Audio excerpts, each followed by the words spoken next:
अक्सर ऐसा होता है ना कि हम प्लानिंग में ही फंस जाते हैं, सोचते रहते हैं पर कुछ कर नहीं पाते। लेकिन सोचिए, अगर बेहतरीन नताइज हासिल करने का राज ज्यादा सोचने में नहीं बल्कि बस काम शुरू कर देने में हो। चलें एक ऐसी हैरानकुन कहानी देखते हैं जो इस बात को बिल्कुल साबित कर देगी। तो ये कहानी शुरू होती है यूनिवर्सिटी ऑफ फ्लोरिडा से। वहाँ फोटोग्राफी के एक प्रोफेसर थे, जेरी युल्समैन, जिन्होंने एक बड़ा गैर मामूली तजुर्बा किया और उसे क्लास के जो नताइज निकले ना, वो हमारे काम करने और सीखने के तरीके को शायद हमेशा के लिए बदल सकते हैं। देखिए, ये कोई आम क्लास नहीं थी। प्रोफेसर ने स्टूडेंट्स को 2 ग्रुप्स में तकसीम कर दिया और उनके ग्रेड्स का दारोमदार 2 बिल्कुल अलग फलसफों पर था। आइए देखते हैं कि ये अजीबोगरीब सिस्टम आखिर था क्या। जरा तस्वर करें कि आप इस क्लास में हैं। आपको एक ऑप्शन दिया गया, या तो अपनी बनाई हुई फोटोज की तादाद पर ग्रेड ले लें या फिर सिर्फ एक बेहतरीन फोटो की क्वालिटी पर। मतलब 2 बिल्कुल मुख्तलिफ रास्ते। एक का फोकस था क्वांटिटी पर और दूसरे का परफेक्शन पर। तो अब आता है असल सवाल, कौन सा ग्रुप कामयाब हुआ? वो जिन्होंने परफेक्शन पे फोकस किया या वो जिन्होंने क्वांटिटी पर? नतीजा बताने से पहले एक लम्हे के लिए सोचिए जरूर। और हैरानकुन तौर पर सारी बेहतरीन फोटोज आई क्वांटिटी ग्रुप से। सैकड़ों तस्वीरें लेने के दौरान वो सिर्फ काम नहीं कर रहे थे, वो असल में सीख रहे थे। उन्होंने कॉम्पोजिशन, लाइटिंग, फोकस, हर चीज के साथ एक्सपेरिमेंट किया। उनकी हर गलती एक सबक थी और हर नई तस्वीर उन्हें बेहतर बना रही थी। और ये मशहूर कहावत इस कहानी के मरकजी सबक को बिल्कुल ठीक बयान करती है। बेहतरीन अच्छे का दुश्मन है। जब हम परफेक्ट प्लान की तलाश में फंसे रहते ना, तो हम कभी काम शुरू ही नहीं कर पाते। लेकिन सवाल यह है कि क्वांटिटी ग्रुप आखिर जीता क्यों? इसका जवाब हरकत यानी मोशन और अमल यानी एक्शन के दरमियान फर्क में छुपा है।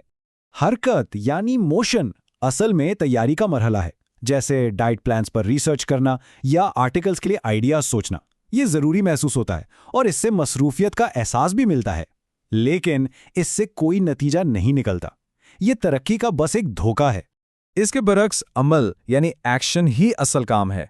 ये सिर्फ बेहतरीन डाइट प्लान ढूंढना नहीं, बल्कि असल में एक हेल्दी मील खाना है। ये सिर्फ आइडियाज सोचना नहीं, बल्कि हकीकत में एक पैराग्राफ लिखना है। ये टेबल इस फर्क को बिल्कुल साफ कर देता है। एक तरफ है हरकत, प्लानिंग, रिसर्च, दूसरी तरफ है अमल, एक्चुअल काम। हम में से बहुत से लोग पहले कॉलम में फंस जाते हैं क्योंकि ये महफूज लगता है। पता ये क्या है? ये काम टालने की एक बहुत चालाक किस्म है, जहां हम मसरूफ तो दिखते हैं पर असल तरक्की से बचते रहते हैं। तो सवाल ये पैदा होता है कि हम इस हरकत में फंसते ही क्यों हैं? इसका जवाब हमारी साइकोलॉजी में है। देखें, हरकत महफूज है। इससे हमें नाकामी या तनकीद के खतरे के बगैर प्रोडक्टिव होने का एहसास मिलता है। जब आप सिर्फ प्लान बना रहे हैं तो कोई आपको जज नहीं कर सकता, लेकिन जब आप अमल करते हैं तो आप अपने आप को दुनिया के सामने ला खड़ा करते हैं। तो अमल इतना ताकतवर क्यों है? इसका जवाब हमारे दिमाग के काम करने के तरीके में है।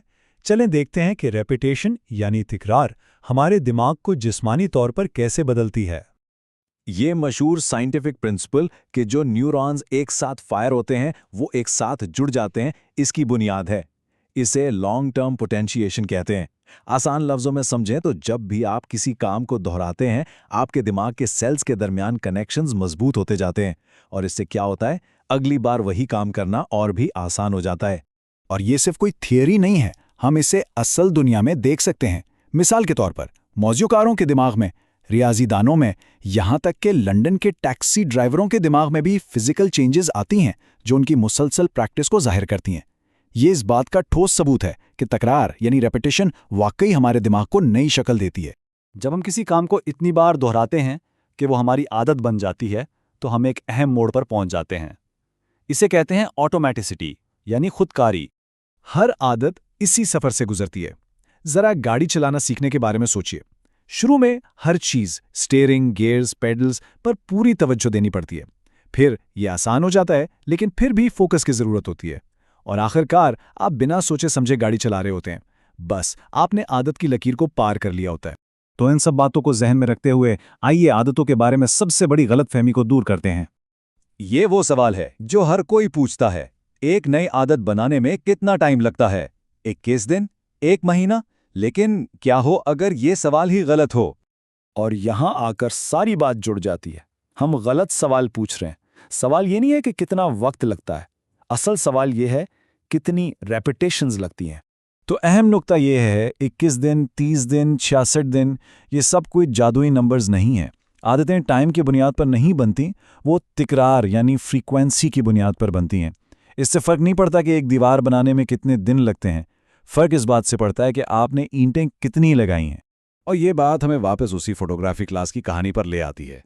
क्वालिटी ग्रुप परफेक्शन की प्लानिंग में फंसा रहा, जबकि क्वांटिटी ग्रुप अमल में मसरूफ था। वो अपनी रेपिटेशंस पूरी कर रहे थे। तरक्की का रास्ता यही है।